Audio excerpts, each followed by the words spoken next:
Over there. Hi, everyone. My name's Naz Falarad. I'm a new member, I guess a voting member, and this is my first meeting. Thanks for having me. Good evening. My name is Michelle Arts. I'm the trustee for Beaches East York. Nora Green, Inclusion Action Ontario. Richard Carter, representing the Down Syndrome Association of Toronto. Latoya Aldridge, Learning Center 1 Community Rep. Brand new representative and welcome. Jessica Miklos, ABC Ontario. Hi, it's Steve Lynette. I represent Epilepsy Toronto. Luis Risco, Associate Director. Nandy Palmer, Executive Superintendent, Special Education and Inclusion. Debbie Donsky, System Superintendent, Special Ed and Special Education and Inclusion. Nice to meet everyone.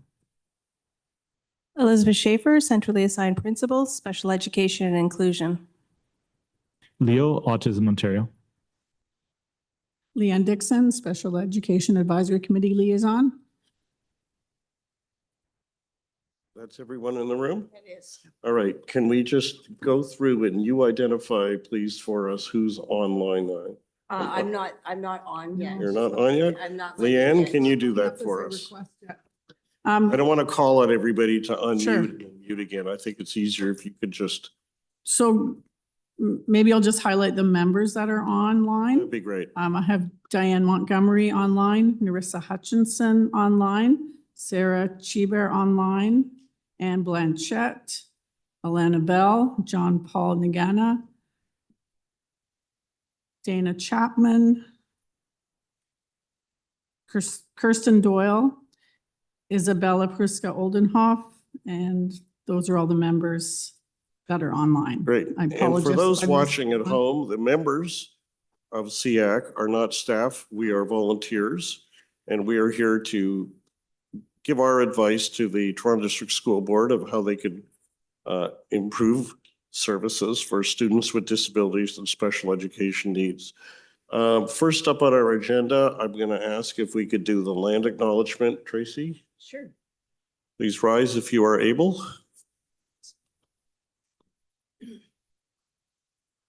Thank you.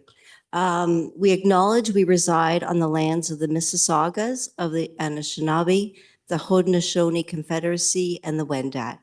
We also recognize the enduring presence of all First Nations, Métis, and Inuit peoples, as well as the importance of establishing and maintaining cultural safety through learning from Indigenous peoples and perspectives. Thank you. Thank you. We start our meeting with a bit of housekeeping business. So let me begin by asking if anybody has a conflict of interest with respect to any agenda items. If you do, could you please visually identify it so that Tracy will see you? Because I won't. Okay, none being identified. I'm going to ask if we can approve the agenda for the meeting. Can I have a motion? A seconder? Nora. And any objections or interjections, or can we go straight to a vote? Hearing none, let's go to a vote. Do we approve the agenda? All right. Leanne, online? Yes, Are we, does it pass? yes. Thank you. Minutes. Could we have a motion to approve the minutes of our January meeting? Steve Lynette, and a seconder. Okay, Jessica. Any amendments that anybody needs, or can we proceed to a vote? Let's proceed to a vote. All voting in favor of approving the minutes, please indicate. And Leanne, tell me when you have a decision. The election desk. All right, they are approved. Good evening to everybody. I'd like to begin with my chair's report. I've submitted a detailed written chair's report, which speaks for itself and which will be posted online. I'm going to ask at the end of my brief remarks now to have it, I'm going to move that it be received so it becomes part of our record. Just a few things I want to mention. The first is that completely for your interest, there is an amazing book I'm in the middle of reading. It is called A Class for Them, or pardon me, A Class for Themselves. And it's by a historian named Jason Ellis. It is available on Kindle. It is the history of the initiation of special education in Toronto. And it goes back to literally the start of the 1900s. And it is absolutely fascinating to read it, see what parts of it sound like they're from a bygone century and what parts of it might still echo today. I encourage you to consider it. With respect to our activities, I announced previously that I had been approached by the Ottawa Catholic Special School Board's Special Education Advisory Committee to whether we would agree to co-sign a letter to the Minister of Education calling for increased special education funding.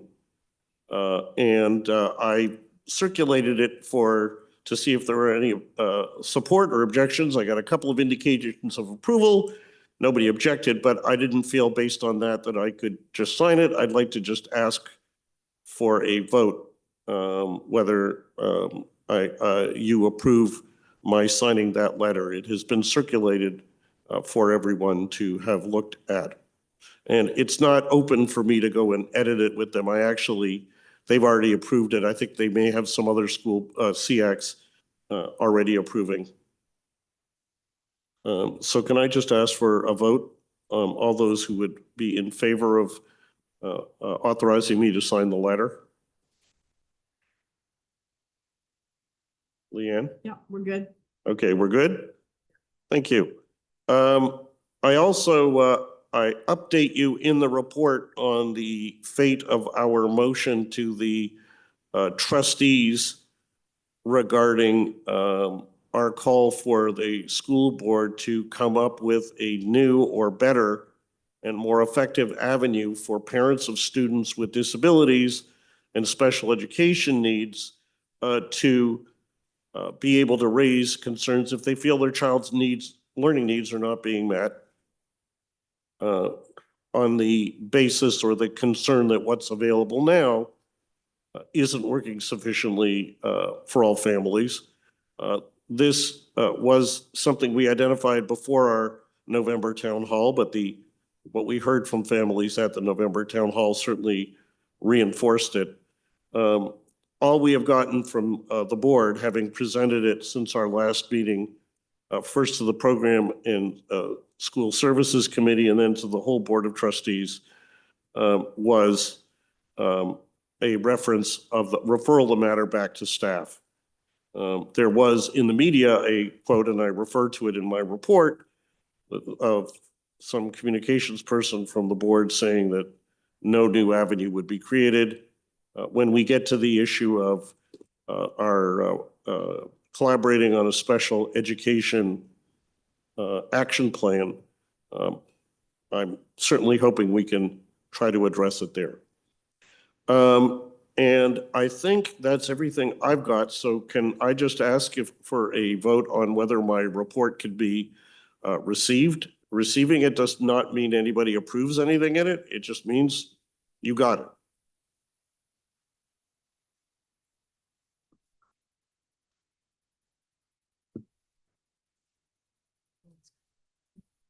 Sorry.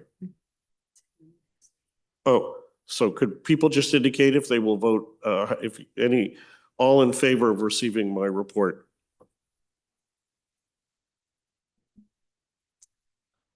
All right, approved, thank you. I should note also that two things for upcoming meetings. I have asked, at the last meeting, we heard from Jim Spiropoulos about the board's approach to refusals to admit students to school. We gave some recommendations to him about what needed to change. He said he would come back. I've asked staff if he could come back. Obviously needs time to work through the recommendations, but so I'm asking if that could be done. I'm hoping by April, but certainly this spring. And staff will let me know. We've communicated that. The other thing is, starting today, TDSB has a new director of education, and it's Clayton Latouche. And I've asked staff if we could get him to a SEAC meeting to speak to us and hear from us.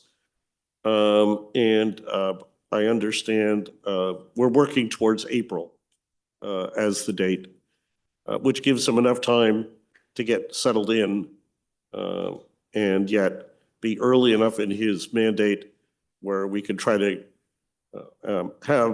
offer advice that can have an impact right from the get-go. With that, I'm now going to move to our next agenda item, which is the TDSB proposed policy on abuse and neglect of students. Now, for the benefit of people watching at home or our new members, periodically the school board has a policy or an operational procedure to deal with an issue. And periodically it decides it wants to consider updating it and ask for input. This one is out for comment, and on feedback from a number of members of this committee, I felt it was important to put it on agenda and give us a chance to talk about it. I'm going to just ask Nandy, I've asked if it was possible for a staff in the department that's responsible for it to come and be here. I don't know if one is available. If not, we'll just give our feedback and it'll be recorded along with the meeting. Nandy, was someone able to attend? Yes, thanks so much, David, and good evening, everyone.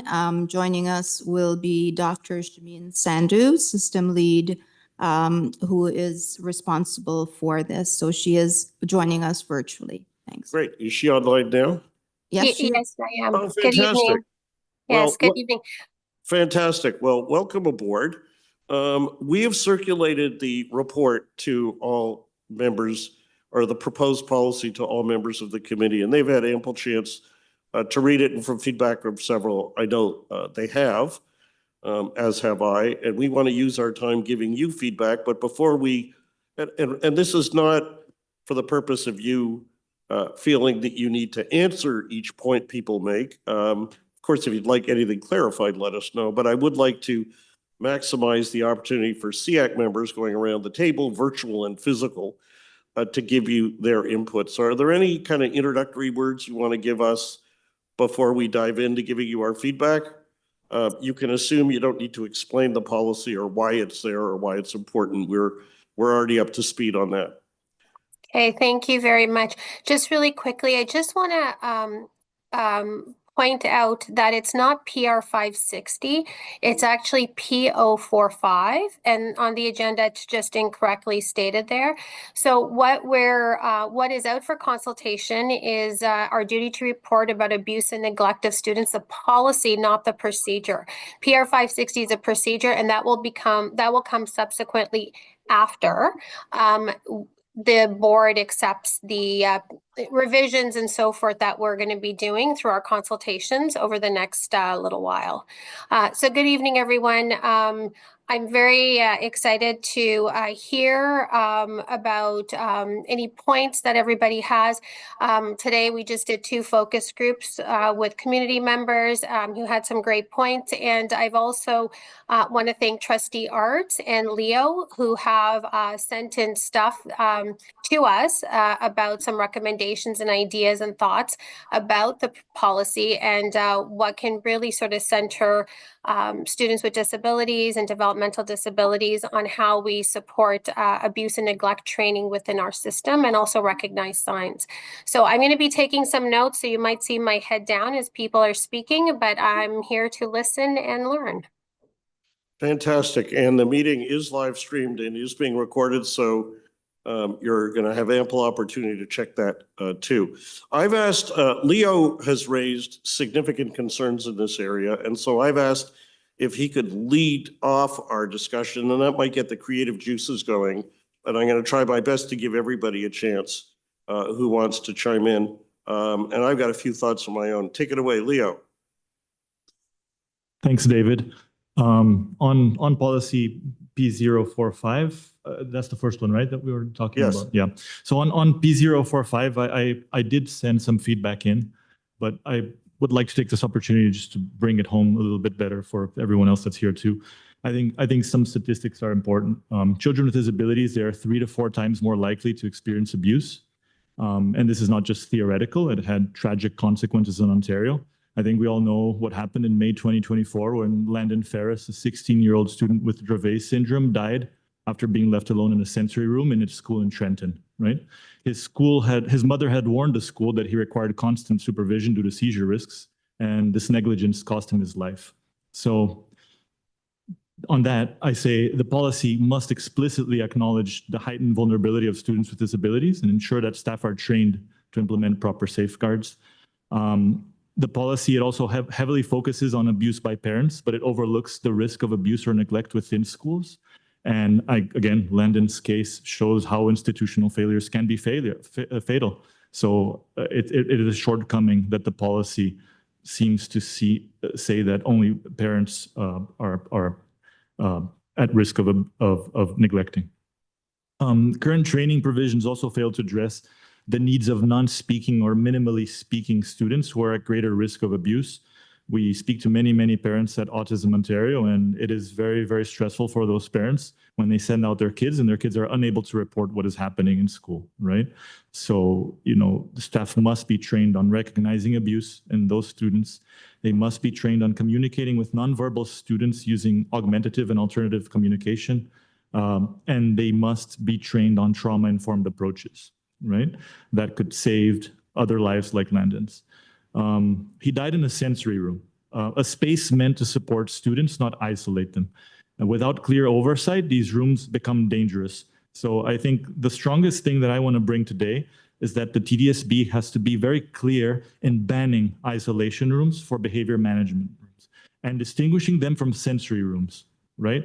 And I think the policy doesn't go far enough because a sensory room is a place where you have lava lamps and you have little lights and you have many features and music and this and that to reduce the stimulus, right? Whereas an isolation room is a room where you lock the door and they have padding on the wall and you just stick the student inside, right? So I think that even if the TDSB does not have this practice of having an isolation room, it is very important to have it written down in the policy for the future that these isolation rooms for behavior management must be banned. Physical restraints should also be restricted for emergencies and only allowed for staff who is fully trained in de-escalation and using physical restraints, right? And every time there is an incident of that type, what I'm saying is there must be mandated reporting to parents after every single restraint occurrence. It has to be documented. Otherwise, we don't know what's happening. And finally, I would say that the reporting mechanisms in the document, they're not really accessible to all students, especially those with disabilities and intersecting identities, right? So students have to be able to report using visual aid, assistive technology, plain language, and that intersectional approach needs to be used to recognize the compound risks that are faced by marginalized students. So again, we must avoid preventable tragedies, right? The current draft policy does not go far enough. We need to make sure that we incorporate these recommendations to create a safer and more inclusive policy to protect the most vulnerable. So thank you. Okay, I'm now going to offer just a few thoughts, and while I am, I'm going to ask if people could identify if they want to also speak, and Tracy will take a speakers list. And are you online yet, or you're not? I am now. Okay, good. So you can check online as well. Yep. I want to thank staff for giving us the opportunity to speak to this. I'm going to be blunt and say I got some serious concerns. One that's going to cut across this one and the next policy, which will be the learning index, is that in both cases, they purport to identify disadvantaged groups that require particular emphasis, the impoverished, Indigenous children, and at points, I believe, racialized children. They absolutely need to be identified, no question. But never do you see the word disability. not once.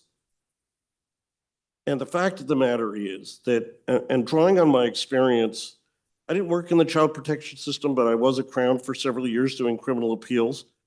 And I did some cases that originated or intersected with the child protection system.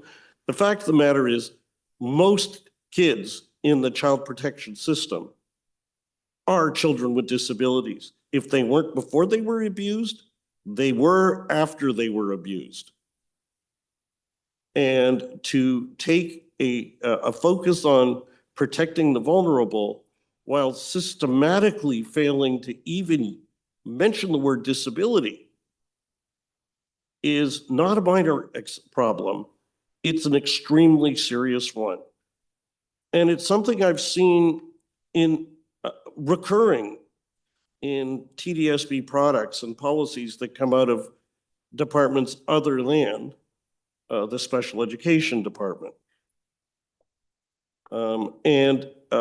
These kids with disabilities and special education needs, can't be the sole silo and responsibility of the overworked team in the special education department. This talks about the Truth and Reconciliation Commission, and that's good.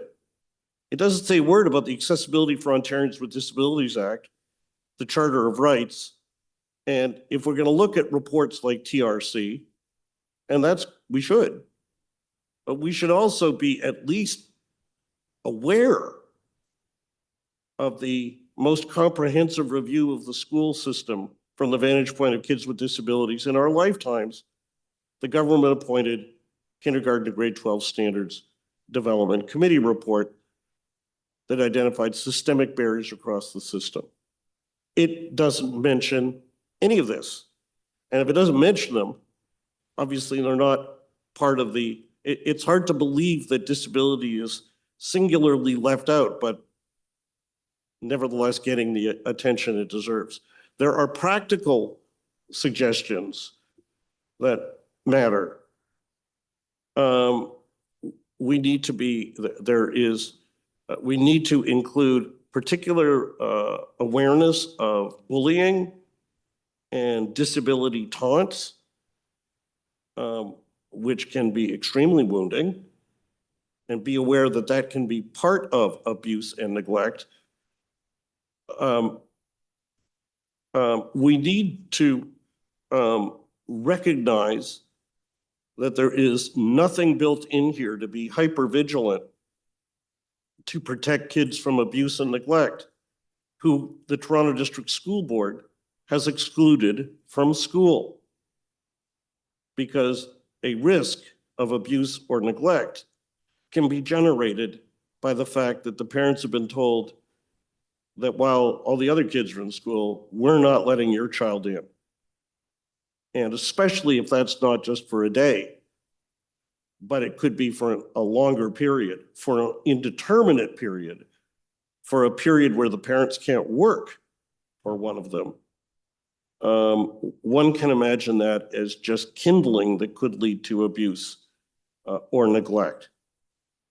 And we need to be hypervigilant to make sure that the child isn't exposed to that. Now, I'm not saying that all parents are doing that or all parents of excluded kids are or anything like that.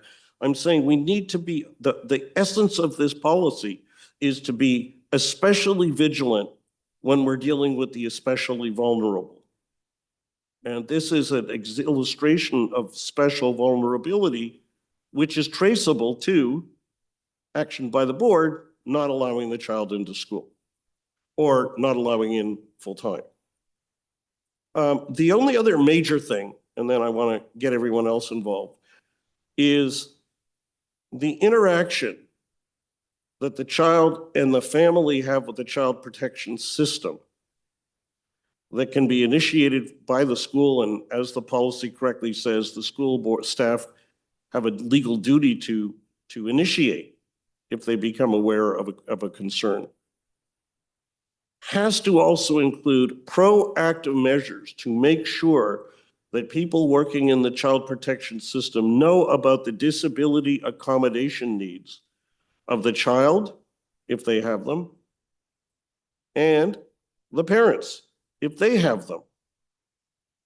If the child has a communication disability, which the school would know about because child's in class, and especially if it's dealt with in their individual education plan, to call in the children's aid as they're required to do when there's evidence of abuse.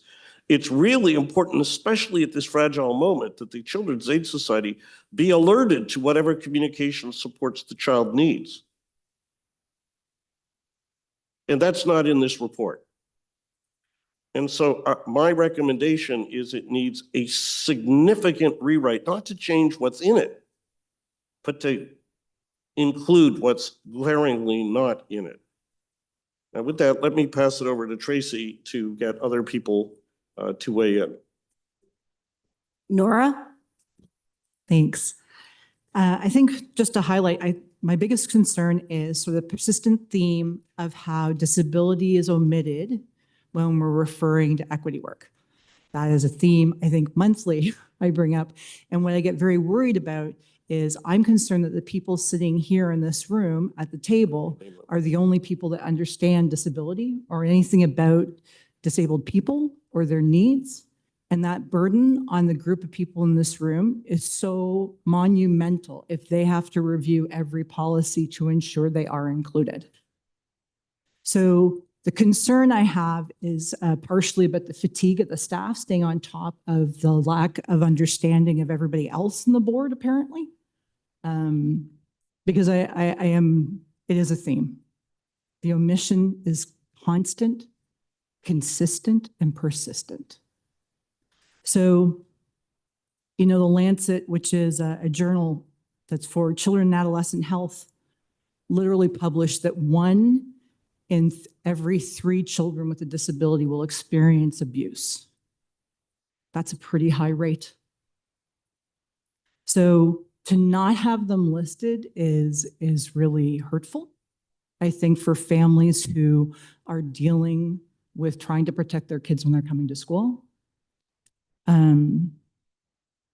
I also noticed that caregiver is not defined. Child is defined, but caregiver is not defined in any way, even in the new policy, because the one I found, and I had a bunch of things I wanted to say, and then I got our package and it was updated. And I have to say kudos, the updated version is absolutely better than the original. So there was absolutely much better work, but there is still some glaring errors, and caregiver, and not defining the fact that that could be a parent, it could be a guardian, it could be staff, it could be group home staff, it could be a service provider who's coming in. If it's anybody who's responsible for the physical care, feeding, any of those things, if they're responsible for safety and well-being of that child in that moment, they are the caregiver. And that has to be defined and made clear for everybody. There's no reference to your PR 699, which does allow for what's called physical containment and the use of quote unquote separate spaces, which is also, I would argue, very waffly and non-specific in that PR. This policy absolutely has to be connected to that because you're actually giving staff license to hold kids. And when you do that, it's an impact on them, it's an impact on the kids watching, it's an impact on the kid being restrained. Everybody watching that is being impacted. So that has to be explained, and there should be a process when people have seen that and done that or felt that. And then I think it does not address all students. You keep students here till 21. There is no process in here for the abuse and neglect of 18, 19, and 20 and 21-year-old adults who have intellectual disabilities or cannot communicate on behalf of themselves. And there are policies in the province, so you can call Report ON. You could contact the DSO, but every student is not covered by this policy. You've omitted all the adults, and calling the police is insufficient. And then lastly, I think explicit statements about how ableism impacts how we view behavioral changes on the part of children who carry diagnoses has to be included, because often when people see a behavior change, they attribute that to the inherent diagnosis, it being part of their diagnosis. There's nothing in this policy that warns staff to say, watch your bias about what you think is causing that behavior change in that student who doesn't have verbal communication. And lots of times that just gets overlooked, like it's a cold, it's a this, it's a that, and it could be a sign. So while some of the signs and symptoms absolutely are same between speaking and non-speaking students or communicating and students who struggle with communication, it's unethical not to warn staff to watch out for their bias about why a child whose communication's been affected has a behavior change. So I think those are mine. So my big thing though is I'm worried about the constantness with which we have to watch everything that's done in the board. And I don't think the staff here at the table can manage every single policy by themselves. Thank you very much, Nora. We've got 5 other people who want to speak. I'm just going to have Tracy read out their names so you know the order you're going to be in. Yeah, so we're going to have Steve, Isabella, Ann, Richard. And that'll be it. Okay, Steve. Okay, thank you. This will be quick.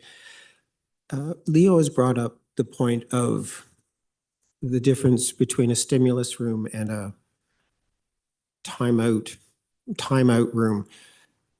I think that possibly the people in this room and our associations, as well as staff, need to come up with a solution for students that are overstimulated and start to have, let's call it a breakdown, or overexcited, they've overstimmed, they get aggressive, perhaps even violent. What do we do? Because it's one thing to say, as Leo has, we need to do something. We can't just put them in a rubber room, but we need to do something. And there needs to be a specific idea in place, because there are students that do this. And not blaming the students, of course not, but they do it and they need to be supported, protected. So do the other students in the environment, as well as all the staff, the support staff, teachers, etc. So it's a really difficult problem to solve, to support these kids and give them a space where all they need is some quiet time, but they need to be away from everyone else. A lot of times students, the other students are taken out of a room, and one particular student may trash the room, throw stuff around and everything. Those are the realities that we're dealing with. We need to acknowledge that that happens, and how do we support these kids with specific guidelines that can be transferred across schools and not just in congregated schools or with behavioral students or whatever. We need to be able to identify the problem and come up with a viable solution for that.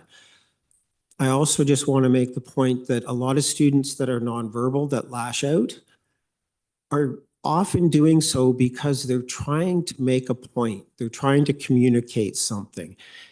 And as Nora mentioned, we need to be aware of not just biases, but what are the triggers for a student? What sets them off? What little thing do they start to do as a precursor to getting overwhelmed? It's really important that those things are paid attention to as well. That's all I wanted to say. Thank you very much, Steve. Next is Isabella? Yes, sorry. I'm just getting buttons ready. I just figured out on my computer. I just wanted to actually echo what others have said, and about the isolation room and sensory rooms. And the one thing I guess I I should emphasize, and that's important, is that when it comes to populations of students with complex special needs, they shouldn't be just left on their own at any time, whether it's in a snoozling room, sensory room, or in an isolation room. And I should preface the isolation room because we do have them at congregated schools. They're not, they're there to just, as Steve had just described it, they're there to actually help students calm down. And some students really do need them. What I would really love is if we could actually hear from teachers and principals who have experiences with students like this on a daily basis, to get their advice, their input on how to deal with this. And what might be the best practices also in identifying triggers, or as Nora has indicated, that the indicators for abuse might be slightly different because the behavior might be much more the children, because they cannot communicate, might be a bit more excitable, irritable, but there might be other things. So I fully agree with what my colleagues have said so far, and in particular the fact that that students with disabilities aren't really part of these documents.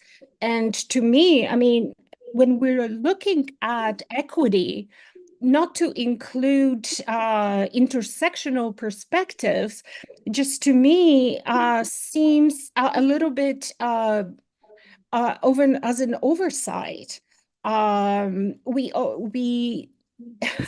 they quite often work together. They intersect. They, in fact, can even be stressful situations and other pressures of life can, in fact, trigger the manifestations of various conditions, including epilepsy.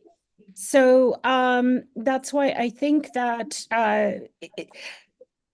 I think going forward, it would be really important to really think about equity much more through the intersectional lens, and that, of course, includes disabilities. And that's pretty much the only two comments that I had. Yeah. Thank you very much. We've got two other speakers, and just because we've got a lot more coming, I'm gonna, it's Richard and Anna, and if you can do it in 2 minutes each, that's great. If you need more, we'll be flexible. Richard. Thank you, David. As noted already, how do we ensure students with a disability that are in school till age 21 are offered the same protections this offers to one defined as a child?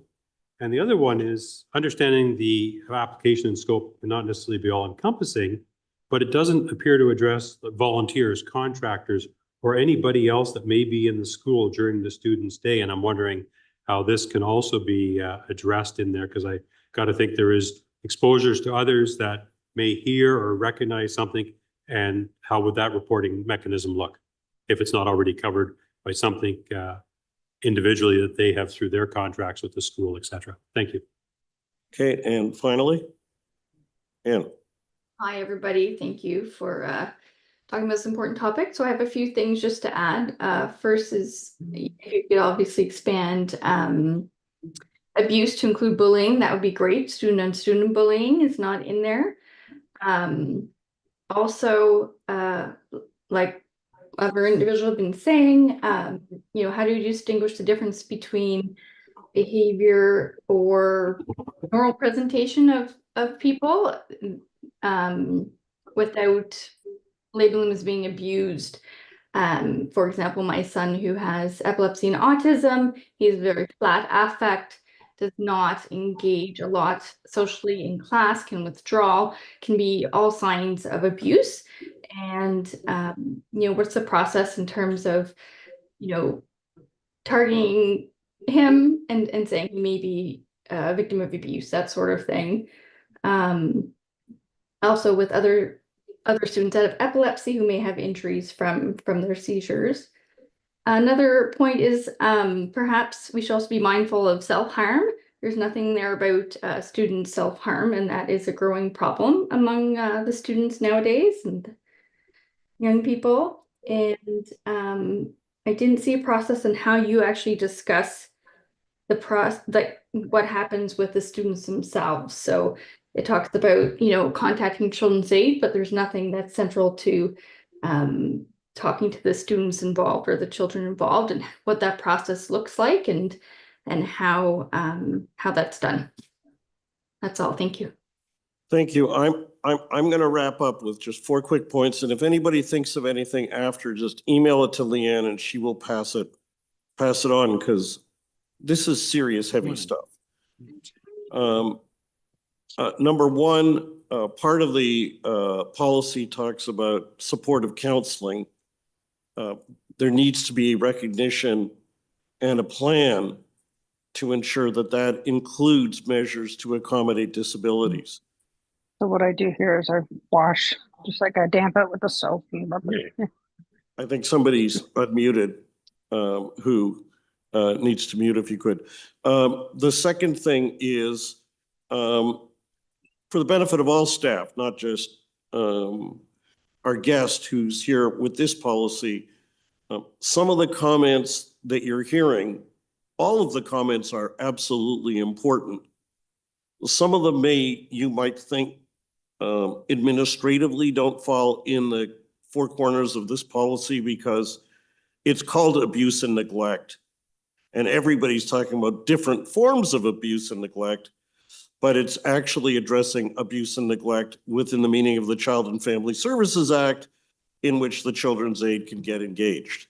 And that's not anybody's fault, but I think the message that emanates from all our advice is that it is good there is a policy on abuse and neglect, but it shouldn't be confined to, on its face, to only either the kids who are subject to child protection legislation, that relates to the age thing, or the context.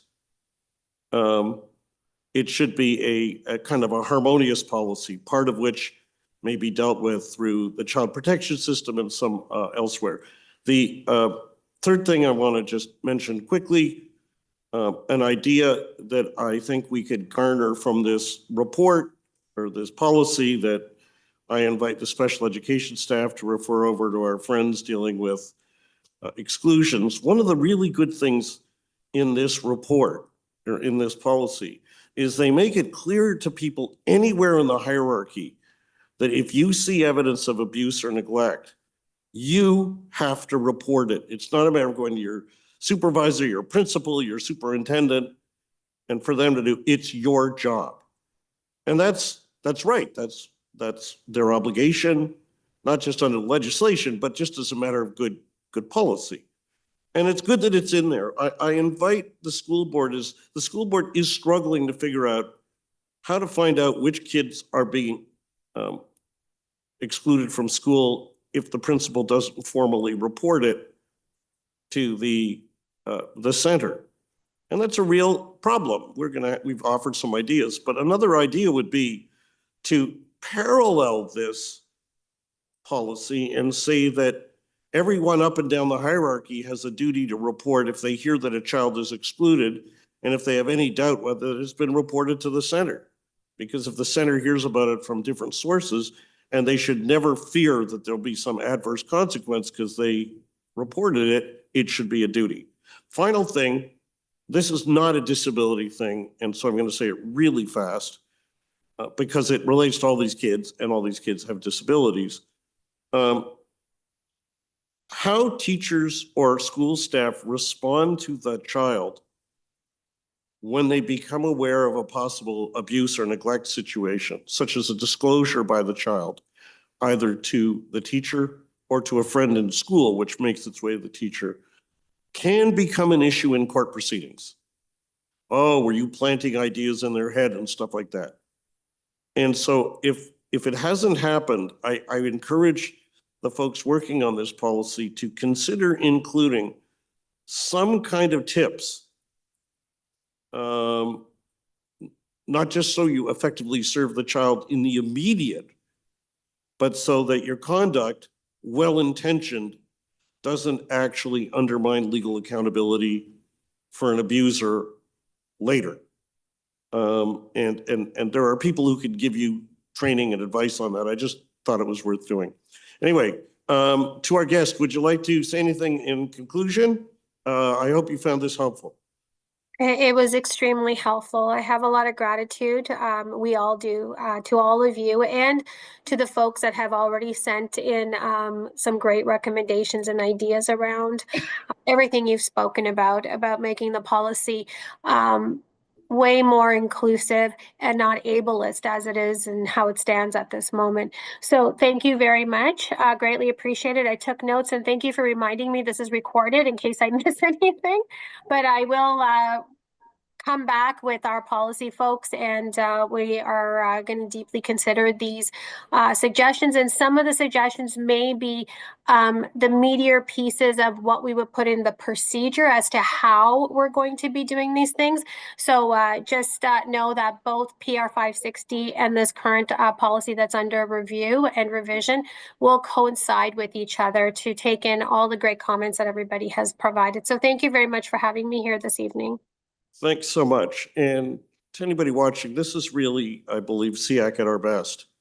This is where we can take an issue and offer our perspective and hopefully give some practical recommendations that can make things better. Let's move to the other policy, or now it's an operational procedure dealing with the Learning Opportunity Index. Nandy, do we have a guest for this one too? No, we don't for this Okay. one. We weren't able to get somebody, but we welcome comments and we'll take it back and share. Thanks. And in fairness to staff, I asked this about a week and a half ago, and I realize it's hard to line people up, especially for after hours. Now, Nora had thoughts on this, and I'd like you to kick off the discussion, then we'll invite feedback from others. Well, I'll be super brief because I think Leo was the one that was really. Did I get it backwards? You did get backwards, Oh, David. well, That's guess what? okay. That's okay. Leo, do you want to start this one? No, that's all right.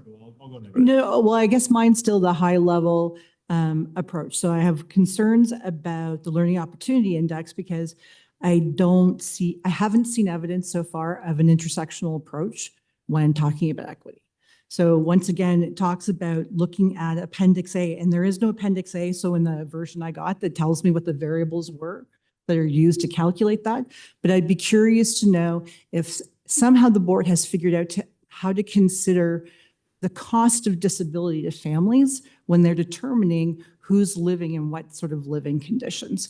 So when people talk about looking at income or looking at those kinds of factors, I haven't seen anybody consider the fact that a congregated site, for example, would have parents whose costs for their children would be exponentially greater than other schools.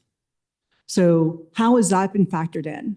So my biggest concern is I don't think people really get the fact that their policies, all policies in the board affect our students. And I don't think they really understand much about our students and our families in order to create a policy that actually is supportive. So right now, I don't know that people have thought about the additional costs that families with disabilities incur as they provide therapies, equipment, et cetera, that's not covered by the government. Does anybody even factor that in when they calculate who's living in what sort of state? So that's my observation. All right, Leo, do you want to give the other points that you thought you were going to give at the start? Yeah, no, all good. I think a lot of the points that I'll touch on here are related to what David was speaking about initially, right? And I think it's a recurrent issue. We appreciate that the policy, first of all, it makes that strong commitment to equity, but we have concerns about how disability is missing from the framework, right? Disability is a key part of equity, and it needs to be explicitly recognized, like in writing. So this is the recommendation. You must explicitly name disability as a key factor in equity, just like income, just like any other barrier. And the policy fails to consider the disability factors into the LOI rankings. So you need to ensure that it's considered in those decisions. Because fundamentally the LOI rankings are going to be used for allocating resources, right? Aside from that, the policy does not provide clear guidelines for training staff on the unique challenges that students with disabilities face, especially in low-income areas. And I think what Nora mentioned in terms of intersectionality is super important as well, right? More costs. So essentially, these changes would help ensure that you would integrate disability into the equity framework. I think that's what's missing here. Thanks. All right, thanks. Now, Tracy will now take a speakers list, and I'll just give a shorter series of comments than last time. I'm going to ask the folks who are reviewing our feedback to make sure they listen to our feedback on the abuse and neglect policy, because much of it overlaps. If there was one major policy or operational procedure that left disability out when it absolutely should be considered, I'd say, okay, somebody messed up. If it happens twice, or as I've seen, pardon me, more often, it's no longer coincidence, it's a pattern. There's something very wrong that needs to be, I think, systemically addressed at the board when it's dealing with, of all things, equity. We had the same thing with the human rights policy. We ran into the same thing to a lesser degree but in a serious way, when we were asked for our input in the multi-year strategic plan. So I think this is a bigger fix, and it's not something you can just, that TDSB could just say, oh, well, that's what the spec ed department's for. It's not a silo, and our kids just don't, and they're like the custodians of everything that possibly relates to our kids. That perpetuates barriers. The second thing I want to say, I've got three, is there is one thing in this operational procedure, which I have seen in some degrees elsewhere at TDSB, but don't ask me where, because I can't off the top of my head tell you. And it's absolutely wrong. This procedure talks about equitable, and distinguishes, separates it from equality. And this is a problem I saw at TDSB when it came to their multi-year strategic plan, where they used the word equitable all over. We asked for it to be changed to equality, and neither the staff nor the trustees would agree. Here's the problem, and it's just a genuine misconception out there. There is the belief by some, and I've seen this unfortunately too often, and not just at TDSB, that equal means treating everyone the same. So equitable means really giving people kind of inclusive, meeting their needs, and not just some rigid formalism of treating everyone the same. That statement would have been accurate about 50 years ago. But the Supreme Court of Canada, all of our human rights laws, the Charter of Rights, and all the decisions under it have rejected the notion of equality as just treating everyone the same. In fact, what they're trying to get at here with this language of equitable is actually what is meant in this country by equal. So when Section 15 of the Charter says that every individual has the right to the equal protection and equal benefit of the law without discrimination because of grounds like disability or race or religion or sex, it means exactly what this policy thinks it doesn't mean. So their intention is good. They want to make sure it's not some rigid, outdated conception of equality, but that rigid, outdated conception of equality has been resoundingly rejected. And we teach this in law schools routinely. It's simply widely accepted in the law. And so this policy needs to get with the times. So that's a second problem, because it perpetuates a misunderstanding. The third problem is that and I may be misunderstanding what the Learning Opportunity Index is supposed to index.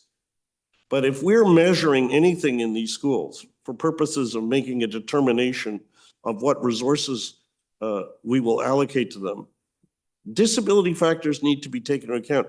Is the school accessible to teachers, students, parents, others with disabilities?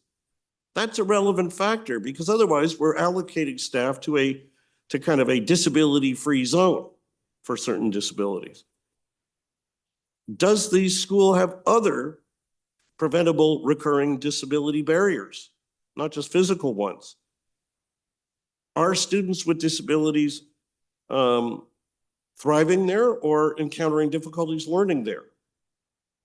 Are their disabilities being effectively accommodated? That should be part of our Learning Opportunity Index, especially when we've heard what we've heard from the parents we heard from last November. So to me, it seems not only is disability utterly left out, but disability equality thinking is left out and should be included.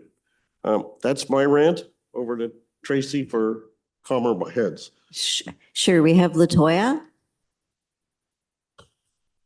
Hi, thanks so much. I definitely appreciate the LOI and the review and looking at it because it's dear to my heart in terms of really ensuring that those that have economic barriers are still able to access. One of the important points that I tend to bring up with a lot of these policies is with equity, disability is sort of something that is across all equity groups, and not all families have the resources or the knowledge to know how to navigate these challenges when they're talking about disabilities. So looking at a family that have a financial barrier, for example, they may be able to access free tutoring, but they don't have access to an ADHD coach. There's a difference there in terms of the success that student might be able to achieve, because it's not just based on knowing how to do math. It's actually sometimes just knowing how to sit at the table for a few hours and knowing when to take breaks and to return, and all the other parts sort of impacts that. And also in terms of performance, I know it's the LOI tends to focus on academical performance, but with kids who are disabled across all streams of disability, they may perform at a higher or lower level. And sometimes sense of belonging is an important factor as being able to get that straight A or even whatever grades that we might be looking at. So it'll be important to really look at what we are defining as success. And understanding disability and putting that in the picture might help us to be able to broaden that success and make it a little bit more inclusive. And definitely to not let a child who is performing differently academically not to feel like they're left out of the this LOI index, what it's aiming to capture. All right, thank you very much, LaToya. That was your first SEAC contribution, not as a delegate, but as a member, and there'll be lots more good ones up ahead. We have anybody else? Nobody else? There's no one else. Going. Okay. Hold on, Richard. Richard. Thank you. Very briefly, can we invite Craig Snyder, TDSB Executive Officer Finance, or his designate, to provide SEAC with how the LOI impacts special education funding and the budget, along with the subsequent allocation of resources? If he could kind of give us an overview of that and the impact, going back to Nora's comments about how parents with children with disabilities may have greater expenses and cost as a result, and how that's all equated into the LOI and other formulations. Thank you. I'm going to, staff have asked that, okay, Louise, do you want to address that? I was going to say that Craig's coming next month, and if he's the right guy, or if you think someone else is more appropriate. Thank you very much, David. And to your question, Richard, the ministry funding and the LOI are not related. I think you're interested in how the LOI is used for board funds. And that is at the heart really of the consultation. Nora, Appendix A, I have found it's at the March 20th GPC agenda. So that could be a reference point for you to see what is included in the LOI. There is going to be an expert panel that looks at whether there should be other data markers. So Richard, we'll take your question back for, it's actually the research team. So we'll take that back. Okay, that's great. And if anyone, just to staff, if after this feedback is conveyed, if they have further questions and want to come to at a future meeting to get more feedback from us, I'm happy to facilitate that. Nora, go. No, I just want to know if that expert panel is going to have somebody on it that does understand something about disability. So when they are looking at those factors, like there are entire congregated sites here, like entire sites. So even at a high level view, I could pick some schools that are going to have parents that have extreme needs, like financial cost to their family, right? Yeah, thank you for raising the point, and we've been listening intently to the discussion. So we'll bring that back to the research team. Currently, when I scanned the criteria, I'm not seeing consideration of families with children with disabilities or complex needs, what that measure would be. And we'll certainly talk to Dr. Cameron about your important suggestions. Okay, great. Jessica. This is just a procedural suggestion. When we're asking for feedback from parent communities on a draft policy, it would be really helpful from my perspective to make sure that those appendices are available and included on the link where we're asking for that feedback, rather than saying, go and look for it somewhere else. But it would also be really helpful, since the parents who are providing feedback are in fact volunteers, to provide a document that compares the old policy versus the new policy so that we actually have an idea about what's changing. That would be really helpful when people are trying to analyze that to provide meaningful feedback. Thank you. Great. All right, I'm now going to move us. We are moving along and we are covering a lot of ground, I believe really productively. I'm going to move us now to the discussion of the outcome of the town hall that we heard last November when parents came and told us about barriers they face and what needed to be done to resolve it. And we've had some conversations among some of us, and I've had extensive conversations with the leadership team from the special education folks on what to do next. And so here's where we stand, and here's where I'm proposing we go. We have put together now a document that you all have where some brainstorming was done, and we can add anything to it now, of what I would call low-hanging fruit, actions we can ask staff to take to try to address some of the problems we heard about from families. The criteria, and I'm going to go around the room now. I'm not asking us to vote on what's in this 2 or 3 page document, but I'm going to go around and just see if anybody wants to add anything to it now before we take the next step. I will tell you about the next step before we go around the table. And I adverted to it in my chair's report. The criteria for what's on this list are, number one, they should be doable in the short run. We have not defined the short run, but certainly not a multi-year thing. Second, steps that can have real impact on our kids for the better.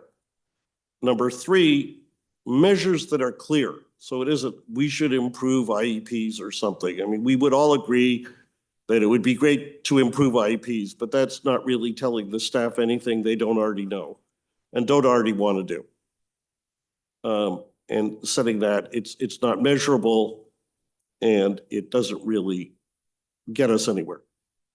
And where possible, practically do it like what I would call readily achievable. I can't say everything on the list has no price tag, but at least the lesser the price tag, the better chance we have of getting there. So those were the criteria. And the final one I'm going to give you is my own, which no one's bound by, which is, it's the kind of thing that when you read it, you should go like, why the heck not? And so what I want to do is give everybody in this room a chance, if they'd like, to add anything. And we're not going to debate whether your idea is good. We're just going to write it down and add it. And then the next step that staff have urged upon me, I was frankly, how would I say it, Louise? Mildly, extremely resistant. But we came to an agreement as we did what we do, which is have it out, come up with a solution, and I think it's a good idea. And that is, we're going to appoint a very short-term working group of members of SEAC, and I'll take names, and then Tracy and I'll decide. I don't want it to be so big that it's unwieldy, but I don't want to just have it one or two people. And we will sit down with staff for about 6 to 8 weeks with a view to reporting back at our April meeting. And what we will do is, ask the staff, hey, are you doing this? Or could you? Or are there any big problems? And we will wrestle with them and see, should we merge a couple or what could we do? And the idea that staff have impressed on us is don't give a huge, long shopping list, because if it's huge and long, nothing will get done. But on the other hand, I don't want to just say two little things that won't of themselves make enough of a difference. When we come back, we will report back to you, and it may be that we all at this working group come to a consensus, or it may be that there will be different views. Whatever perspectives will be reported back to you all in our April meeting, and then we can all decide where to go from there. If there's a very nice consensus and everybody goes, looks good, we may just have an all in favor.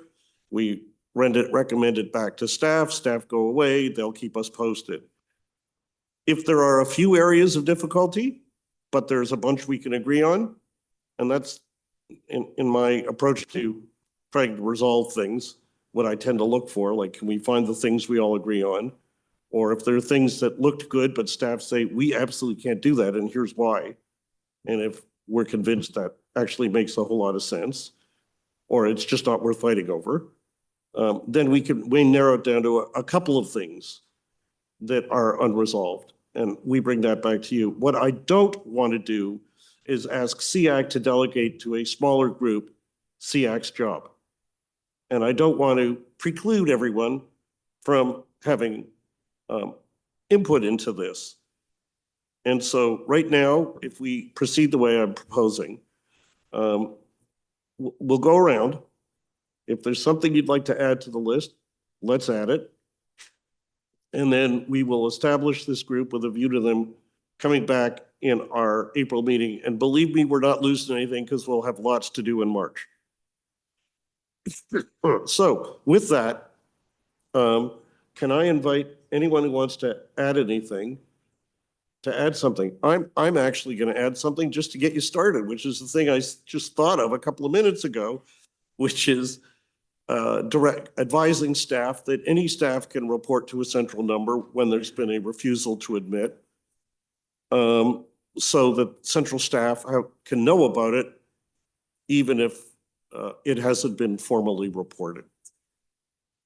And I just, if Leanne, these are being recorded, if you can just we'll figure a way to write them in, but one way or another. Can we go around? Anybody just? Yep. Naz? Hi there. Yes, I have a comment. Thanks for this, David. Your first point says that TDSB should establish a prompt, user-friendly, fair, and effective process for parents, guardians of students with disabilities. et cetera, et cetera. I think the definition of prompt should be more clear and there should be timelines set because sometimes for caregivers, what's prompt is not aligning with what teachers think is prompt. So perhaps a certain number of weeks should be delegated. Right. Oftentimes things take a lot of time. Yep. So that has to be, I think, perhaps a bit more clear. All right, very good. Who else? This Anne? is just straight brainstorming. Mhm. Yep, Anne. Hi, sorry, can you hear me? Sure can. All right, thanks, David.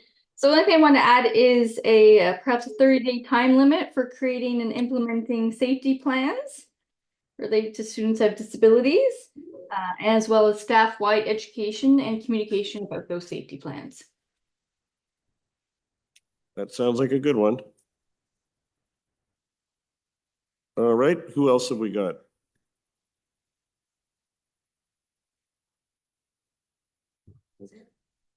Anybody else? Oh, Louise?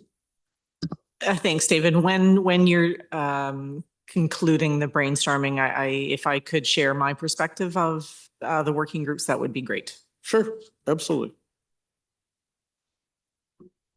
Anybody want to offer another idea?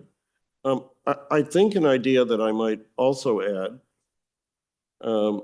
arising out of our discussion of the policies, the abuse and neglect and the learning opportunity index, is that we need sort of specific direction, communication, whatever, outside the special education department on embedding disability into all equity initiatives on a footing of equality.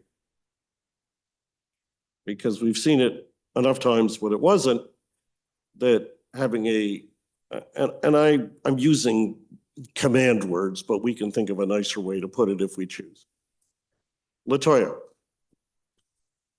Hi, thanks. I think probably more on accessible devices across different types of disability might be helpful for teachers and staff to be able to understand, so that way they can advocate and parents can also advocate.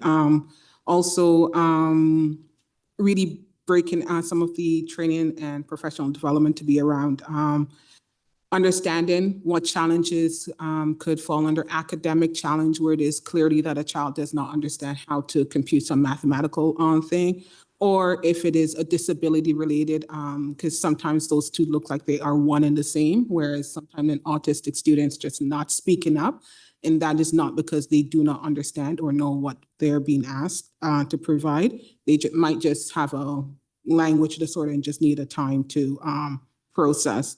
And for a lot of these training and professional development, for it to be in a really supportive environment, maybe we can sort of find a way to word that in where it is more supportive, so that way teachers can actually plainly state some of the challenges that they're having with themselves or with the student or both, or even with navigating and trying to get information from the board itself.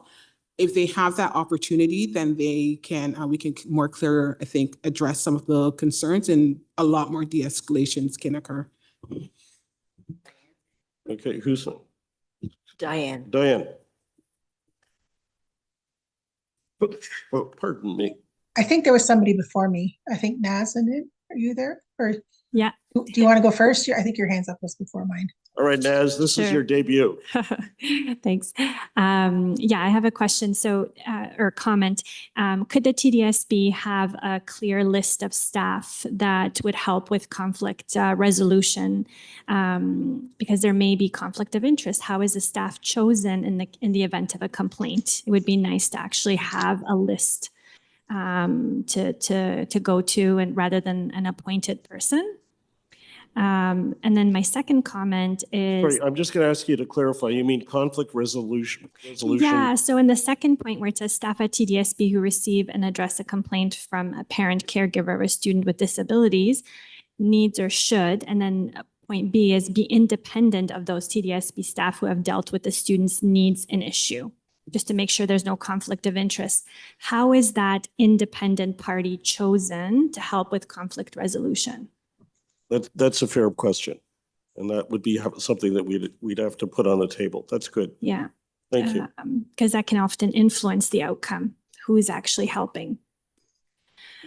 And then the third point I have is there any kind of legal aid to parents who cannot get what they want from TDSB in terms of accommodation? Is there any resource that parents have that they could be directed to?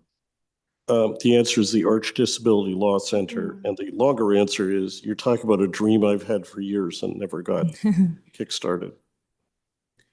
Sometimes a legal letter helps move things along. And it's nice if there's a lot of disagreement and the child's not getting the needs that they require for accommodation, that they have that resource. And sometimes it's pro bono. Yep. But it would be nice that parents have that option. Diane? Yeah, I just, there was a lot of discussion today about really putting forward the people with disability up in the forefront. And I guess even the work that we do at SEAC and that the board does as well.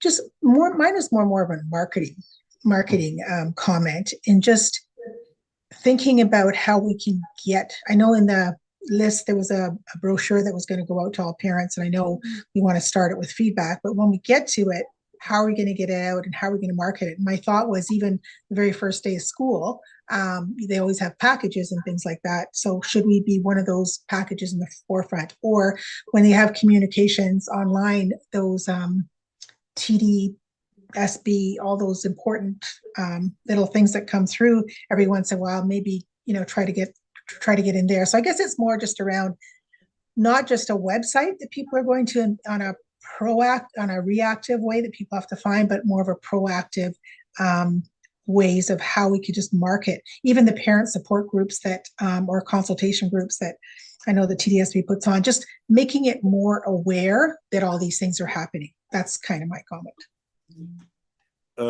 I'm getting ideas as everybody's talking. Let me just throw out another two really quickly while people start putting their hands up to throw in more.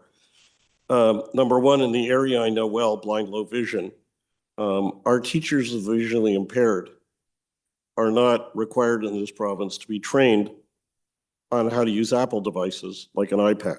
They come equipped with features that allow a blind person like me to use them. And they're a critical learning tool. And there are iPads in lots of classes, but no one knows how to, I shouldn't say no, not enough people know how to turn it on and turn on those features and use them with the child and to teach the child to use them. It's a specific target group who you'd want to train, which we're talking about between 10 and 20 teachers.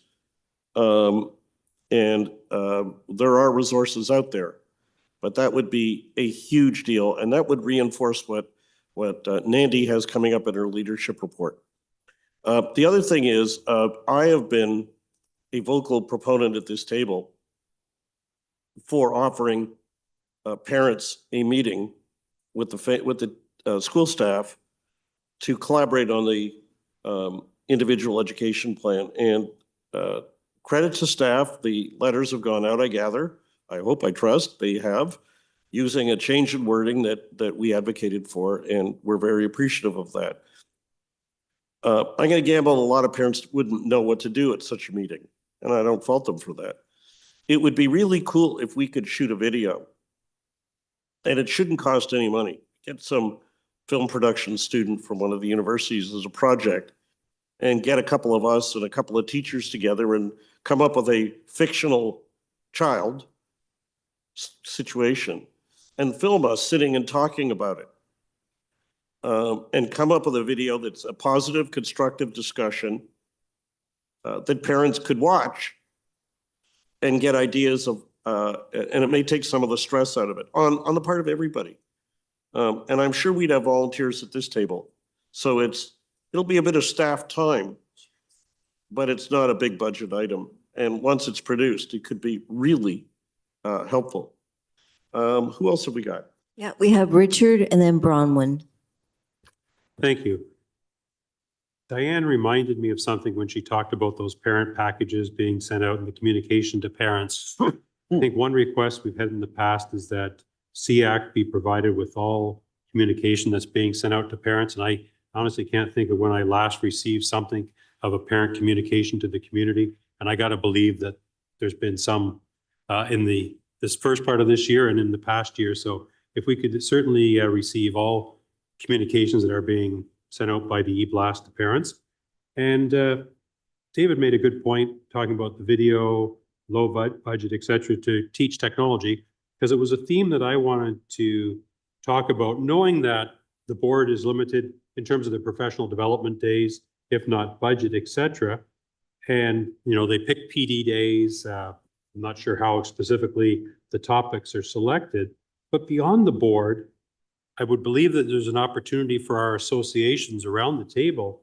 If the board said to us, okay, you know, we'd like training on this or a webinar or a half-day session or whatever on a Saturday, if people wanted to come, that your organization could put on based on this topic. And I would welcome those inquiries as to the topics that the board, teachers, staff would like to see that don't fit time-wise into the professional developer budget-wise, but things that would be beneficial to the students and staff on the teaching of students. And I think many of our associations would be able to offer something. So I invite staff and the board to let SEAC know and back to our associations of what we can do to further support teachers, staff, and students in the school system. Thank you. Right, and finally, Bronwyn. Thank you, everyone. I echo everyone's ideas and everything. Arch disability is a huge thing that I personally would love to see plastered all over the schools. No, just kidding. But I'd like it to be sent out to families, having it more accessible, because I can't tell you how many families I have that reach out to me and they have no idea that it exists. And for the financial barriers, definitely families can be supported if they don't have the funding. I've used it myself with my own kids. The other side is also, I'd like to know directly from Louise if she could answer what the red tape is or the rules of why we don't have this out already. Because, you know, I've been here for 3 years now, and I'm sure David has been advocating for this for arch disability and to have us more known within the community as like a piece of paper that we could give out to families, you know, every school year. And I just want to know why this isn't happening yet already. And if it is similar to my experience with the infant hearing program, where if the answer is that they weren't able to share out resources for private organizations themselves, like staff, let's say an SLP, my child's SLP could not give me a flyer for an organization directly to have support. It had to sort of come through families under the table, or it couldn't be at a webinar or something. We had to sort of have flyers loosely on a table. So it couldn't be directly through the agencies giving our services, but it could be accessible sort of in the background. And I'm wondering if it's a similar reason that we're still sort of facing this over and over. And what, if it is, what can we do to go around that loophole? Thank you. Okay, I'm going to, because that's actually an inquiry about why we aren't doing more, I'm going to just say, can staff, if you just flip an email to Leanne with your question, and staff will get back to you on it. And thank you for that. Last speaker is going to be Isabella. And just a note, Nandy, just to give you the heads up, we're not going to get to the staffing gig that you were going to do. We'll do that in March. Isabella, go for it. Thank you. I just wanted to just include one thing, that perhaps all of our communication with the parents and with students should always emphasize inclusive design.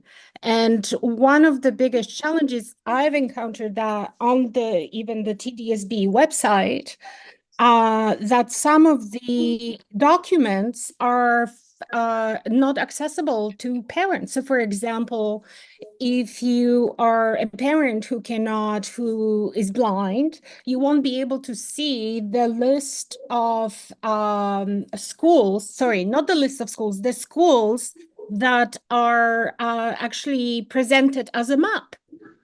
So, I mean, this has been an issue I've raised before, that all the documents, and I think, David, you've been saying that here on SEAC, that they should be, first of all, made sure that various groups are able to open them and actually have access to them.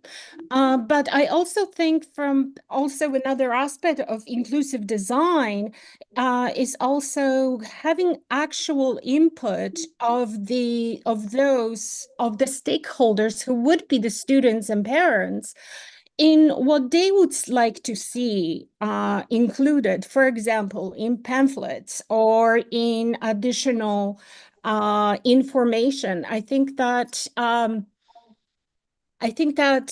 maybe that's something we could do in by what's recommended already in having those meetings with parents and getting their input. But I do think that rather than overwhelming parents with multiple pamphlets, having everything on the website and with a dedicated page would be very helpful. Right now, it's impossible to find special education. I'm sorry, and I've looked at other school boards and they have special education placed as one of the prominent tabs on the website. At TDSB, it's not. There's so much material that we can provide parents, and it just should be clearly visible and accessible to all. So that's the only thing that I just wanted to contribute for now. Okay, that's great. Thank you very much. And I'm going to, because we have other things that we have to get to, I'm going to kick it over to Louise, who wanted to talk about her perspective on the next steps, and then I want to bring this to a final discussion conclusion. Go ahead, Louise. Go for it. Thank you very much. And thank you to everyone who's contributed your suggestions for our action plan.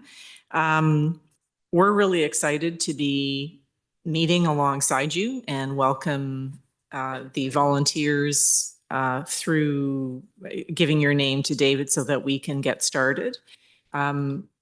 We really regrettably cannot boil an ocean, and I mean that metaphorically. And so our intention is to be identifying 3 high priority broad topics and digging deep. What we know from the town hall, what we know from the data that we have, the 3 very high priority items that are repeat topics are communication, IEP development, adherence, and safety plans, and staff training. So those are what we're suggesting that we dig deep into, and in our meetings, wanting to engage more deeply about what are the problems of practice, how can we change the world to be better for families and students, and to generate those quick wins David is talking about, but also many of these matters are complex. So we'll have to be thinking strategically about how communication is interconnected and so on. So really looking forward to the partnership. And I have no doubt together we can make amazing things happen. This is an invitation for us to really work alongside each other and collaborate in a meaningful way. And then come back to SEAC each month and say, these were our ideas, this is how we've actioned it, so that we can have our progress be really visible and then go on to our next topic. Because it is an ongoing calling for us to do everything that we can to be bettering our experiences for families and students. Some quick tips for you. There's something called TDSB Connects. TDSB Connects is a newsletter that is published every month.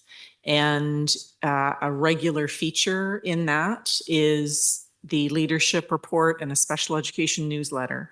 So many of the elements about what is changing, how parents can advocate, connections, and so on are in those links. You can sign up for TDSB Connects. It's also posted on the board's website. Nandy repeats much of the communication in the leadership report that is shared with you in the documentation. So just some reassurance that we certainly try to have as much direct line communication as possible. There's always more to do.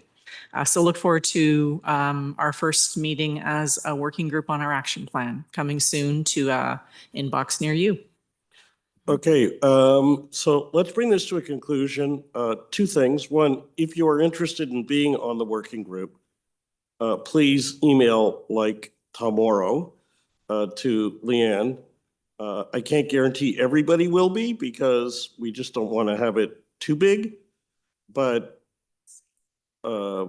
that's sort of, I guess, what I have to try to balance when I pull this together. And the other is Louise gave a sense of what their staff think the priorities are. We're not bound by that. We've actually identified 3 of our own, and I've suggested a 4th, but we can, this is a place for us to spend a bit more time working on it. And as long as we get the results, I don't really care too much how it's packaged. So can I just take a straw poll? I don't need a motion and a seconder, but is everybody comfortable with proceeding with a working group, 8 weeks, report back by April, and then we see where we go from there?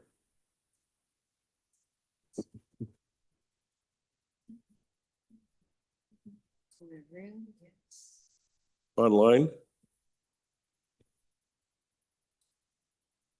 2, 3, 4. Oh, dang. Yeah, well, she can. No, I'm not asking if you want to be on it. I'm just asking if you're okay with our proceeding on that basis. All right, let's proceed. I'm mindful of time, and we will end at 9 sharp.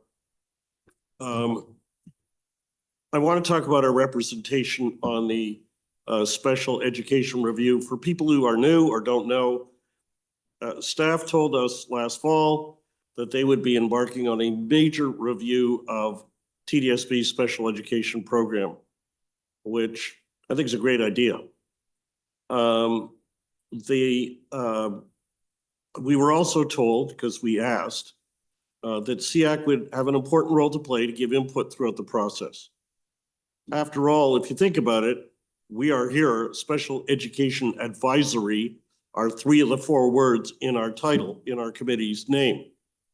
We are here to give advice on special education. That's what you're all here for. So this is core to our mandate. And just so you know, I actually brought a motion that SEAC passed a few years ago, 3 directors ago maybe, actually asking for an independent review of special education at TDSB. Here, TDSB is doing it as an internal project, bringing in an outside expert. That's great. Here's what the problem is. In January, we were briefed on this. I covered this in my report. I think the facts I'm about to narrate can't really be disputed. We were presented with a multi-page document explaining what would be studied first, who would be reached only later, and what the objectives of the study are at this stage. And of course, we're told it's a multi-year thing, so it's going to be ongoing. And we were told that the way SEAC would take part is that there's going to be a big committee made up of a number of staff and 2 representatives from SEAC, 1 from an association and 1 a community rep. We were not consulted on any of this, formally or informally. It was simply presented at our last meeting as a fait accompli. And I've expressed, a number of us expressed in the January meeting a number of concerns about it. But as well, I've expressed to staff my serious concerns about it. We should have been consulted throughout on key things like this. I have real difficulty with 2 SEAC members somehow having to carry the can for all of us, all 20 plus, possibly 30 plus people, and somehow having to go there, have you all email your feedback to them, they email their feedback to you of what happened, and giving us summary reports. We're volunteers. We all have families, a great deal of responsibility. A number of us have kids with disabilities. We have a lot on our plates. And this, to me, seemed an inappropriate way to get our input. We really should all be giving our input. And it shouldn't be downloaded on a couple of people. I also had difficulty that if it's going to happen, I have real trouble that it was narrowed to 2. And I had even more trouble that there's an arbitrary, unexplained decision by somebody who never talked to us about it, that one would be an association rep and one would be an individual. If we had 2 or 3 or 4 reps, I, as your chair, would want to look at who wants to do it and try to get the diversity of expertise that are needed and not have the board staff tying our hands. I don't think this serves anyone, and it's certainly not consistent with the important spirit of collaboration, which staff have echoed, said is a huge goal, and have really worked on working with us, and we've worked on working with them. What's my solution? I have said that there are 3 people who've asked, and I would like to be on it as well, at least on an interim basis when time permits. And I figured we could solve all of this by just having it be 4 or 3.5, not 2.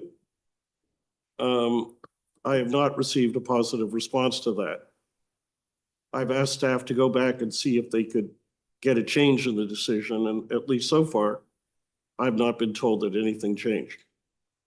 But I also feel that even if we have 2, 3, or 4 of us, if it's me, I know a lot about blindness. I don't know anything about a lot of the disabilities and other special ed needs that a number of you represent. You, in turn, may know a lot about the area that your child or your association deals with, but you may not know anything about blindness.